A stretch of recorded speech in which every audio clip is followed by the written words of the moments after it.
Er der noget, Hirtshals er kendt for, så er det klumpfisk. Og den tror jeg da nok lige, jeg skal ind og se. Goddag. Goddag. Klumpfisk. Ja. Det er herinde, ikke? Jo. Kan jeg få en enkelt? Ja, kan du. Hvad står det i? Det står 145. 145 kroner. Ja. I den her verden, vores verden, der arbejder man med hitdyr og shitdyr. Okay. og en klumpfisk, det er et hitdyr.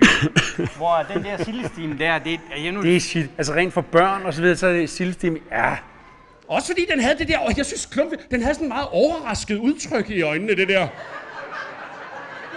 Helt åben, rund mund, ikke? Og svømmede forbi i glasset der hver gang. Ligesom om, at den ville sige sådan, hver gang den kom forbi en, så sagde jeg, fuck, jeg er stadigvæk i Hirtshals, det var dog...